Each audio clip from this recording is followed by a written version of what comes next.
Biografía. Este programa que hoy se inicia les traerá a ustedes durante una serie de semanas el perfil de las vidas de unos españoles ilustres desaparecidos en este siglo y que afirmaron su personalidad en muy diversos campos: artes, letras, ciencias. Veremos primero un documental que resume la vida y la labor de estas figuras. Y a continuación habrá un coloquio donde se hablará sobre distintos aspectos profesionales y humanos de cada uno de los biografiados. La figura de Pío Baroja abre esta serie de biografías. Hace muy poco se cumplió el primer centenario de su nacimiento. Baroja es, junto a Cervantes y Galdós, una de las máximas cotas de la novelística española. Con un centenar de novelas jalonando su variadísimo mundo de creación, Pío Baroja, hombre humilde y errante, como él se definiera, hombre de una permanente sinceridad y una arriscada independencia, se asoma hoy a nuestro recuerdo. Demos paso, pues, a la figura de aquel novelista impar que se llamó Pío Baroja. Solía contar Pío Baroja que el recuerdo más antiguo de su vida era el intento de bombardeo de San Sebastián por los carlistas. Era este un recuerdo muy borroso, y lo poco visto por él se mezclaba con lo oído a sus mayores. La familia Baroja era de San Sebastián. Su abuela, doña Concepción Zornoza, tenía 2 o 3 casas en la parte vieja.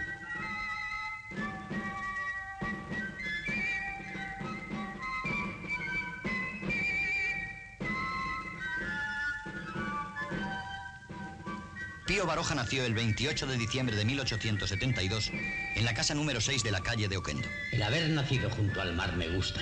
Me ha parecido siempre como un augurio de libertad y de cambio.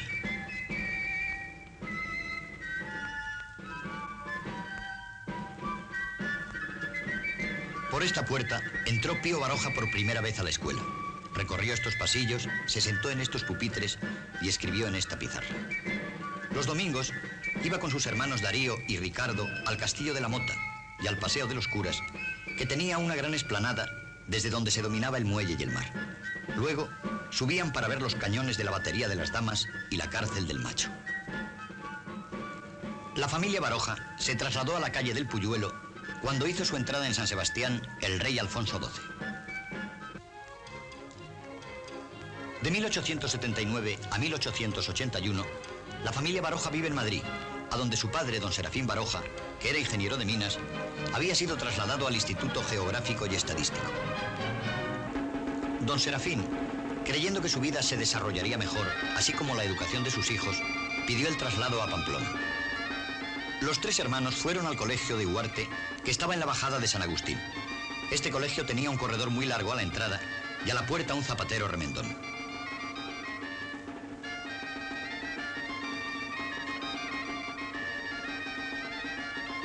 A la salida del colegio, Pío Baroja y un grupo de chicos corrían entre los antiguos cañones que estaban emplazados en las murallas, en un sitio llamado El Redín.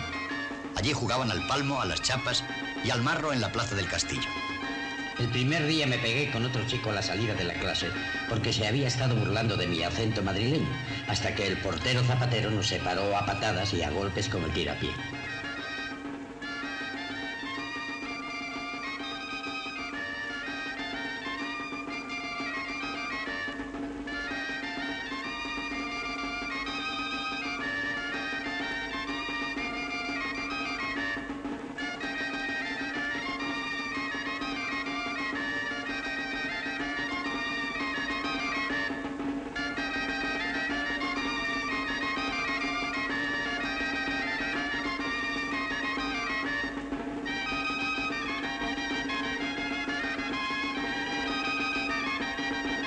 Por aquel tiempo, un condiscípulo se tiró desde la muralla. Antes había intentado arrojarse desde una ventana por 2 veces.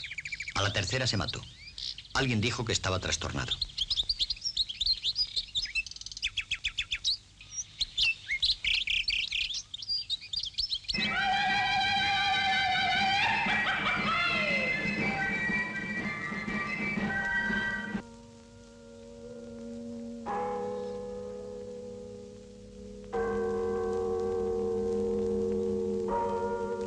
¿Cómo suenan en estos pueblos vascos, en los días de otoño, las campanas de la agonía?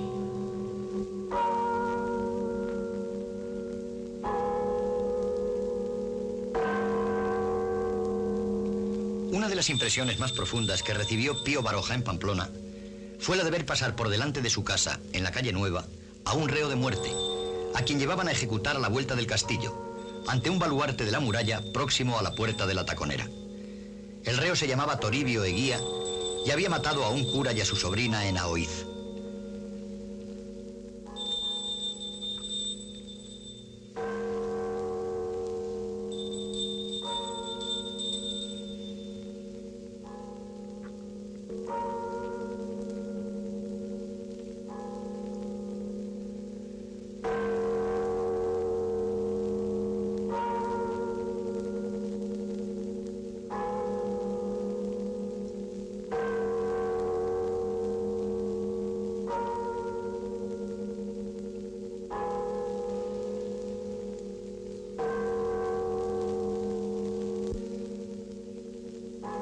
En septiembre de 1886, la familia Baroja regresa a Madrid. Van a casa de una tía materna, Juana Nesi, casada con don Matías Lacasa. Este y un médico valenciano instalaron una panadería e introdujeron en Madrid el pan de Viena. La famosa Jota de los Ratas hacía furor en la corte. Soy el rata primero y yo el segundo y yo el tercero. Siempre que Darío y Ricardo comenzaron a asistir a una academia para su ingreso en la Escuela Politécnica. Pío fue al Instituto de San Isidro, donde estudiaría el último año del bachillerato. Allí comenzaron a bullir sus ideas literarias. Recordando esta época, escribiría después Las aventuras de Silvestre Paradox. Pasa el tiempo. Al terminar el bachillerato, vino la cuestión de estudiar una carrera y comencé el preparatorio de medicina.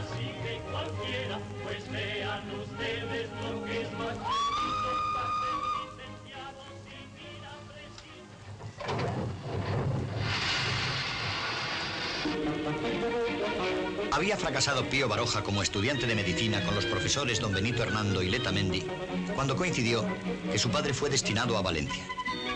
La familia tomó un piso en la calle de Cirilo Amorós, cerca del mercado. A los pocos meses se trasladaron a la de Samaniego, próxima a la catedral.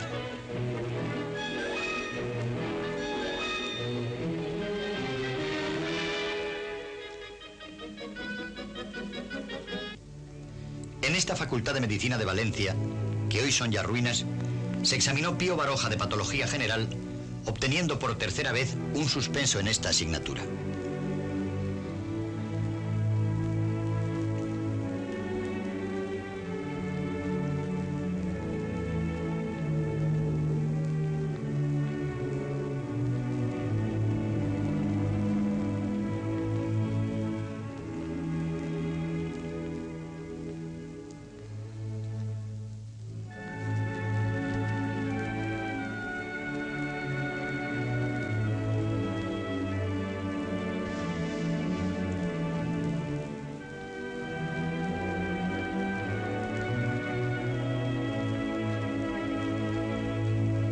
Viviendo en Valencia, en la calle Liria 8, muere de tuberculosis su hermano Darío, un día de febrero de 1894. Había cumplido 23 años. Era un poco romántico.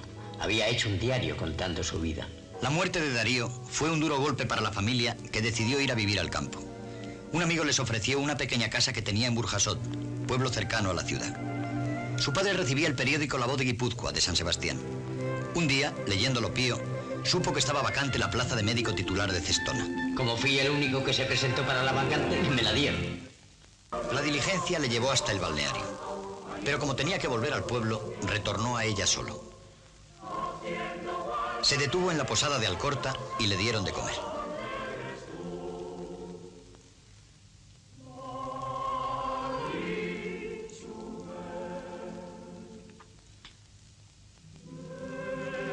Se fue a vivir de huésped a casa de la sacristana, que le cobraba 9 reales al día.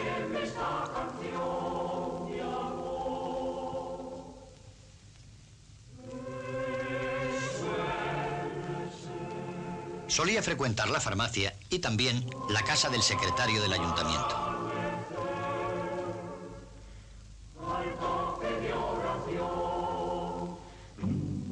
Alguna ventana se abrirá, pensaba, y aparecerá un rostro simpático y jovial. No se abría ninguna ventana. No salía nadie. Esa gente no quiere nada conmigo. Y seguía mi marcha al azar, con la chaqueta al hombro, sin objeto, cantando, tarareando y silbando. De la fonda de la Sacristana se fue a vivir a la derecha del camino de Azpeitia, a la casa del médico Zarra, o sea, del médico viejo. Tuvo rivalidades con el otro médico, de las cuales no fue Baroja el iniciador. Seguía la máxima de Gracián, no competir, y se fue. Con Paul Smith hizo Pío Baroja viajes a pie al Guadarrama y a El Paular.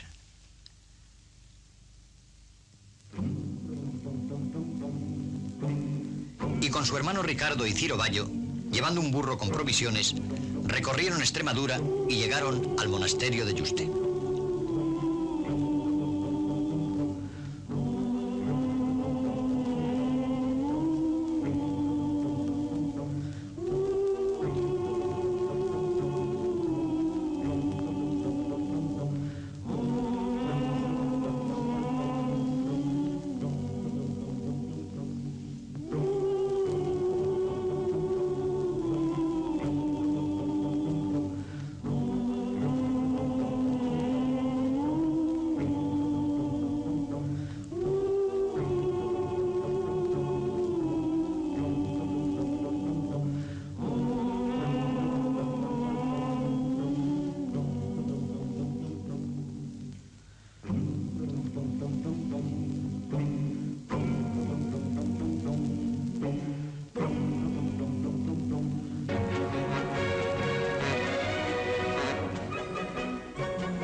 En 1899 llega por primera vez a París Pío Baroja.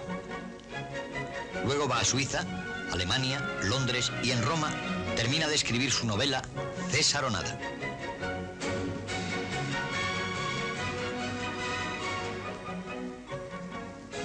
De regreso a Madrid, Pío Baroja escribe. Envía colaboraciones a algunos periódicos y trabaja cada mañana y cada noche en sus novelas. Publica La dama errante, Zalacaín el aventurero, Las inquietudes de Santi Andía, El árbol de la ciencia, Juventud egolatría, Las noches del buen retiro. El 12 de mayo de 1935, Pío Baroja leyó su discurso de ingreso en la Real Academia de la Lengua, siendo contestado por el doctor Marañón. Julio de 1936.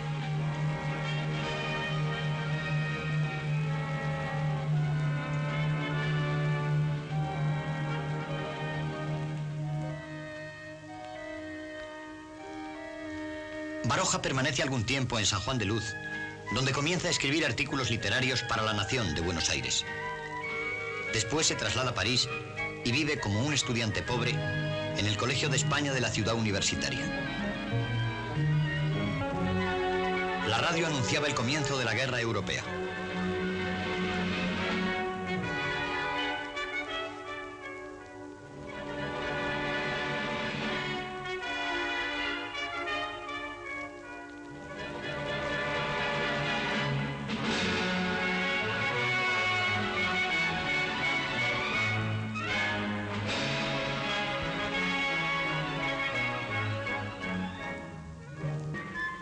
Desde Bayona, Baroja contemplaba la paz de España.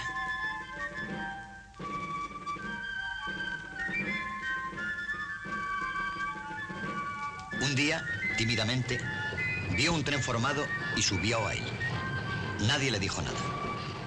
Entra en España por Irún. Era el 24 de junio de 1940.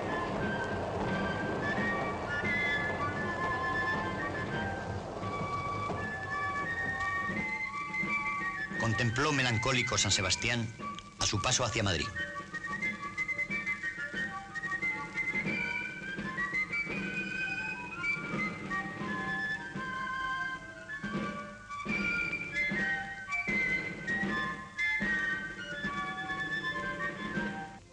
Su madre muere en Vera de Bidasoa.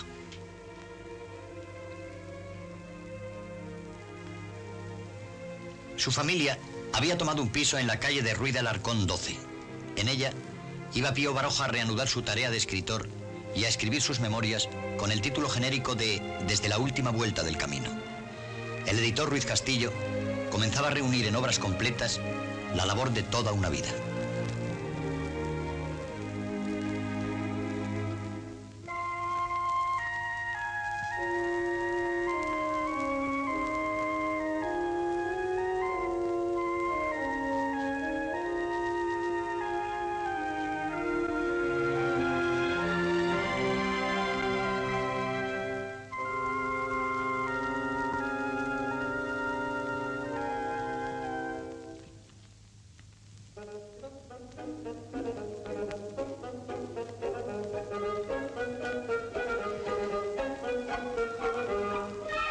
En esta casa de Ruiz de Alarcón, Pío Baroja siguió escribiendo día a día. Por la tarde, recibía a un grupo de amigos que acudían a hacerle tertulia. Mala Hierba, Aurora Roja, La Busca, Silvestre Paradox, La Feria de los Discretos, La Dama Errante, Los Caminos del Mundo, César o Nada, El Escuadrón del Brigante, El Laberinto de las Sirenas, La Nave de los Locos, Las Figuras de Cera, Nuevo Tablado de Arlequín, La Ruta del Aventurero, El Gran Torbellino del Mundo. La Senda Dolorosa, Las Veleidades de la Fortuna, Juan Van Halen, Las Noches del Buen Retiro, Intermedios, Vitrina Pintoresca, El Cura de Monleón. Otra cosa que tengo en la biblioteca es una caja de música que toca algunas canciones viejas. Y cuando el destino quiere interrumpirlo, que lo interrumpa. Yo, aunque pudiera protestar, no protestaría. El 30 de octubre de 1956, a la edad de 84 años, moría en Madrid Pío Baroja, a un paso de la Academia Española y de la cuesta de Claudio Moyano, por la que tantas veces había paseado buscando libros raros y curiosos. La comitiva fúnebre pasó cerca de las verjas del Retiro, que él había descrito en una de sus novelas. Con Pío Baroja se iba el último superviviente de una gran generación de novelistas.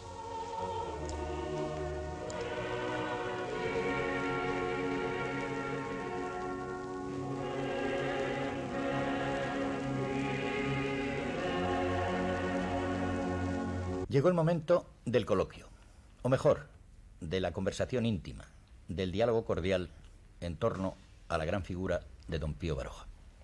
Nos acompañan esta noche su sobrino, Julio Caro Baroja, etnólogo, historiador, lingüista, perteneciente a la Academia de la Historia. Nos acompaña Josefina Carabias, periodista, conocida de todos, y nos acompaña Miguel Pérez Ferrero, primer biógrafo del gran novelista, escritor y periodista también.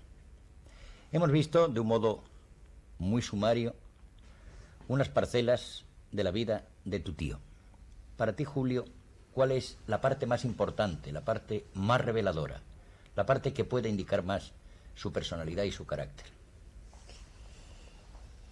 Mira, yo nací cuando mi tío tenía 42 años y he vivido 42 años con él, hasta que murió a cerca de los 84. Sin embargo, y a pesar de que he tenido la mayor intimidad con él, creo firmemente que para su obra literaria, para comprender la esencia de lo que fue Pío Baroja como escritor y como hombre, lo importante no es la vida que yo recuerdo. Lo importante son los años que van desde que empezó a tener recuerdos en San Sebastián, allá a fines de la Guerra Carlista II, hasta el año 1908, 9, 13, a todo tirar. Es decir, la época de la niñez, la época de la adolescencia, esta es decisiva, la época de la juventud también. Porque viendo las imágenes de esta biografía, me daba cuenta de que en ella se elimina casi por completo nuestra vida en Vera de Vidasoa. Pero, sin embargo, están ahí presentes San Sebastián, Pamplona a fines de siglo, el Madrid de San Carlos y de la calle de Atocha, el Madrid de Lampa, de las industrias como la que intentó mi tío, París de fines de siglo, y evidentemente, recordando yo ahora lo que él hablaba a los 50 y tantos, a los 60 y tantos, a los 70 y tantos o a los 80 años, veo claro que siempre se refería o a su infancia, a su adolescencia o a su juventud, y que los recuerdos de los 40 años últimos se le borraban. Siempre los puntos de referencia fuertes en sus memorias también los hace a ese pasado que para mí es desconocido, es remoto. Viendo ahora su vida y leyendo sus libros, podemos pensar que esta visión es hasta cierto punto unilateral, pero eso no quiere decir que para él fuera la verdadera. Él tuvo una preocupación por el envejecimiento prematuro. A los 50 años se consideraba un hombre viejo, no se diga a los 60.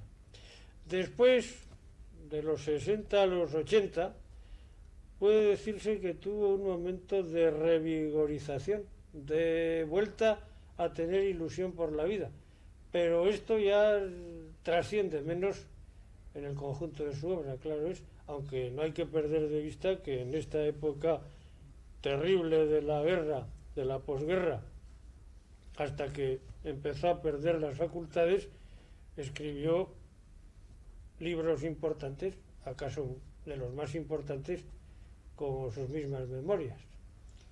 Las Horas solitarias, ese libro tan natural, tan revelador de Don Pío, en donde están recogidas las primeras conversaciones o inicio de conversaciones que tuvo contigo cuando tú eras muy niño, se sentía ahí viejo Don Pío, porque entonces Don Pío tenía 40 y pocos años, y como acabas de apuntar ahora, vinieron después grandes trilogías, por ejemplo, El gran torbellino del mundo. Es decir, él se sentía viejo a los 40 y tantos años. ¿Lo recuerdas tú como Sí. un hombre que se sintiera acabado, Sí. de un modo literal? Tuvo un momento muy crítico el año 20, por razón también de una enfermedad que era de vejez, una enfermedad que le puso al borde de la muerte, y se conoce que en el progreso, en la progresión de esa enfermedad, él notaba una especie de acabamiento orgánico que luego superó. Pero aún después, cuando he hablado con él de mayor, siempre los recuerdos fuertes, literarios, Se centraban en esa son época los de primera. antes. Con nosotros, con su madre, con su hermana, con la familia, habrá tenido momentos graves y situaciones críticas a los 60, 60 y tantos, 70 años, pero en el recuerdo, en la vida así como de su obra, toda esta época posterior, por muy importante que sea humanamente, literariamente Para ella era una época que sí no tiene finiquitada. tanta importancia, ¿no? Nos ha hablado Julio Caro Baroja de estas primeras impresiones de Don Pío. ¿Cuándo conociste tú a Don Pío Baroja, Josefina? Yo a Don Pío le conocí, creo que le había visto una vez por la calle, porque yo le había leído ya bastante, como los jóvenes de ahora le leen, y los jóvenes de entonces también le leíamos. Y le había visto, creo, en alguna librería, y luego le vi un día en casa de su hermano Ricardo, Bueno, que era la pero suya no también, hablé, en la calle no hablé Mendizábal. con él, en su misma casa. Yo tuve el privilegio de empezar a hacer periodismo al mismo tiempo que Don Pío y en el mismo periódico. Esto parece raro porque Don Pío toda la vida había escrito artículos en los periódicos, pero me refiero a que Don Pío tuvo interés, se lo propusieron y le agradó mucho por hacer el periodismo moderno, el periodismo que hacíamos nosotros, es decir, el reportaje. Y entonces hizo un reportaje para la revista Estampa, andando por España, siguiendo la ruta de un general carlista que había hecho una expedición por Andalucía, el general Gómez. y por Extremadura. Él fue a ver si quedaban gentes que le conocían. En fin, hizo el periodismo que intentábamos o que queríamos o que hacíamos nosotros. Y yo siempre estaba con la gran curiosidad de ver o de acercarme a Baroja. Ya conocía a Valle Inclán y conocía a otros que me parecían más asequibles. Entonces publicó don Pío un libro. ¿Por qué te parecían más asequibles con lo asequible que ha sido don Pío? Pues no sé, porque los veía más en el Ateneo, me encontraba más con ellos, ¿verdad? Yo tenía la idea, además se había hecho alrededor de don Pío una leyenda de hombre huraño y no sé, pero yo tenía muchas ganas de hablar con don Pío. Entonces el redactor jefe del periódico me mandó a su casa a hacerle una interview con motivo de un libro que acababa de publicar, que no me puedo acordar en este momento cuál era. ¿Dices que era el año? Uno de los que debió ser el año 33, uno de los que publicó cuando Vitrina publicó pintoresca, lo último de Aviraneta. Bueno, el caso es que yo llegué a su casa, me extrañó la sencillez porque la casa de su hermano Ricardo abajo era como más lujosa, iban a comer, él y su madre, estaba puesta a la mesa y creo que hasta estaban sacando la sopa, pero pregunté por él un poco tímidamente y la sorpresa, yo creí que me iban a decir que no estaba, la sorpresa que la persona que me abrió la puerta dijo, aquí hay una chica, porque yo parecía muy joven, que pregunta por el señorito Pío. Entonces don Pío salió y no tuve que decirle quién era porque, como repito que él tenía que ver con mi periódico, pues inmediatamente me conoció. Estuvo, pues, como era don Pío, de esas personas que le ponen a uno cómodo. A mí me puso cómoda enseguida.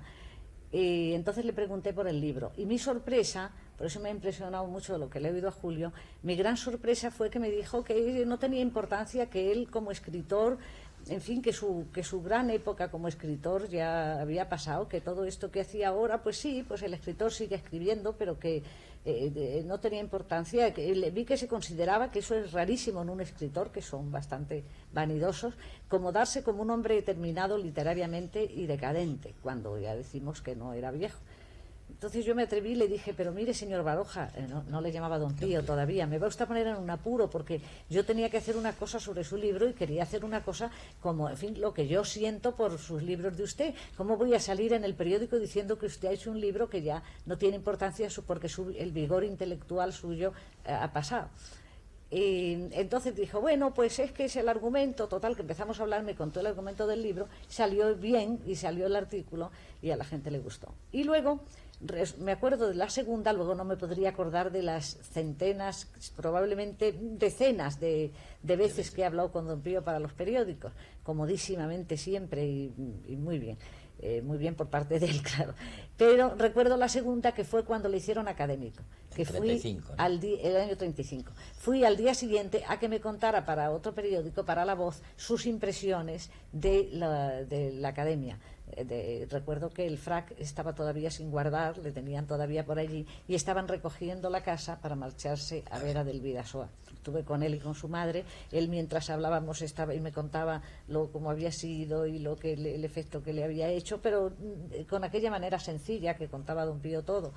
Y estaban metiendo libros en un cajón y quizá la impresión que más he tenido luego es que estuvimos hablando con su madre, que era una señora un poco seria, un poco seca, pero en fin se veía que había una gran compenetración entre la madre y el hijo.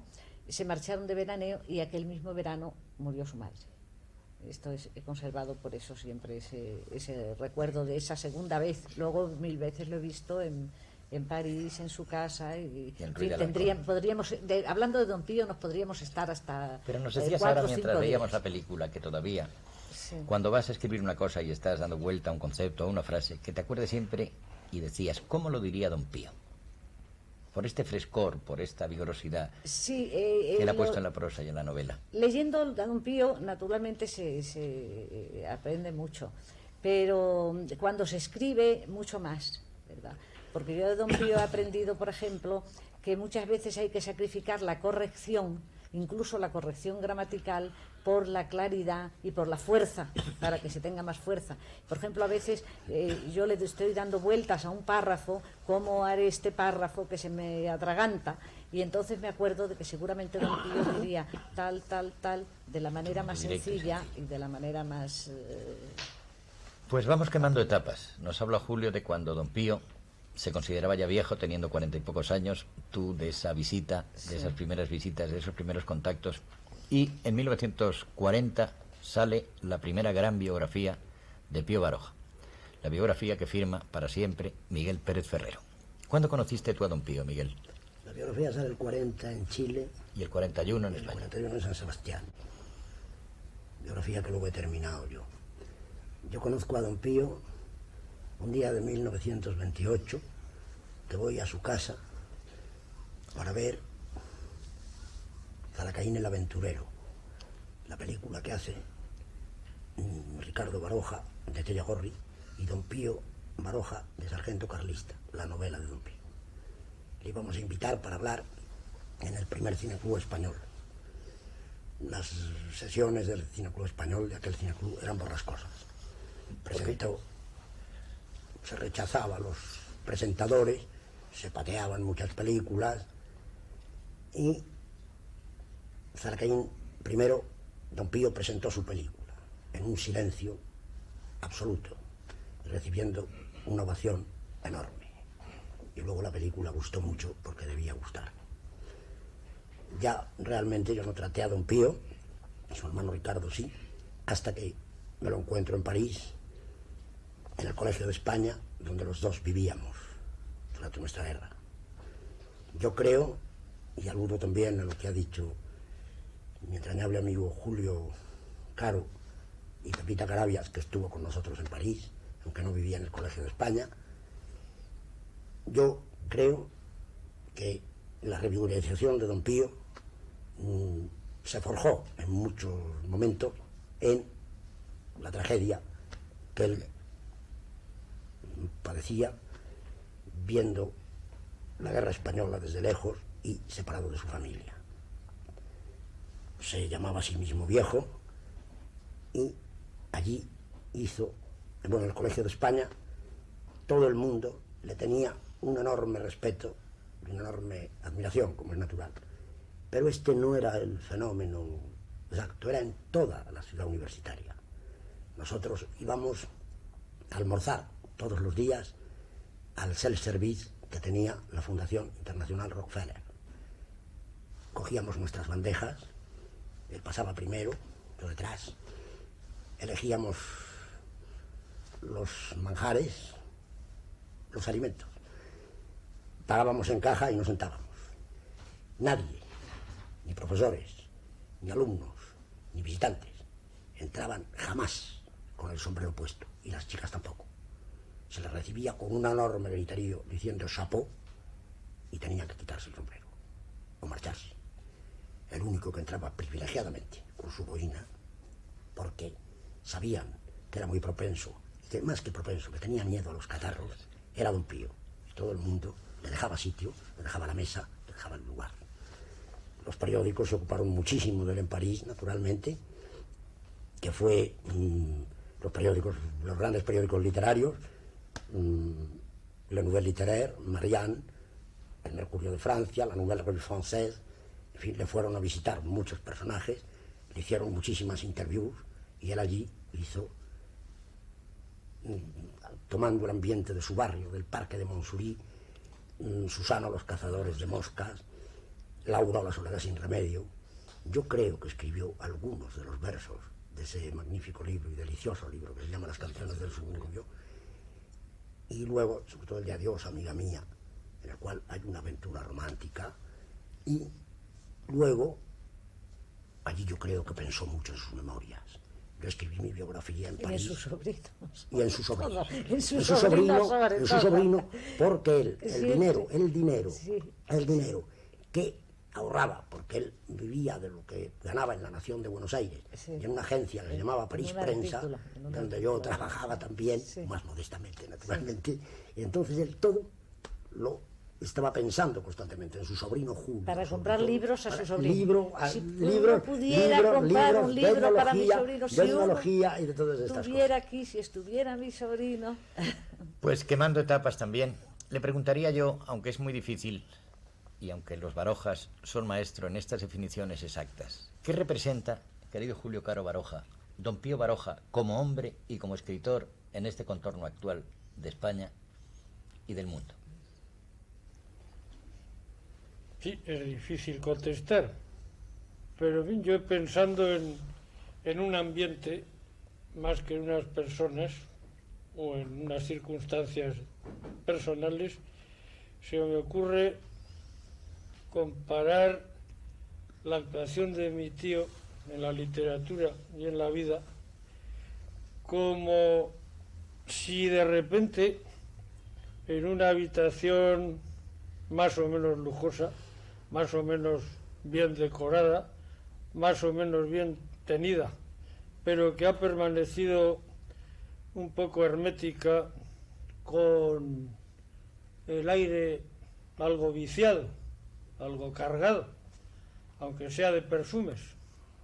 De repente se abre una ventana que da a un exterior y dentro de esa habitación entra el aire libre. Esto creo que es lo que representa mi tío en la literatura española concretamente, que es una literatura que casi siempre tiende a lo precioso, a lo refinado, a lo muy escogido desde el punto de vista lingüístico y verbal, pero que a veces se aparta, se aleja de la vida, de lo natural, o a veces carga sobre notas tremendas y violetas que también son una forma de artificio. Perfecta definición, a mi modesto modo de ver, de lo que significó la hombría y la novelística de Pío Baroja. Una ventana abierta, intemperie, vigor, naturalidad y fuerza. Esa fuerza y esa sinceridad indeclinable que está viva y sigue estando viva, y creo que lo estará para siempre en la literatura española. Quiero agradecer, en nombre de Televisión Española, la presencia de Julio Caro Baroja, de Josefina Carabias, de Miguel Pérez Ferrero, en este rato entrañable, en estas ráfagas emotivas sobre don Pío Baroja.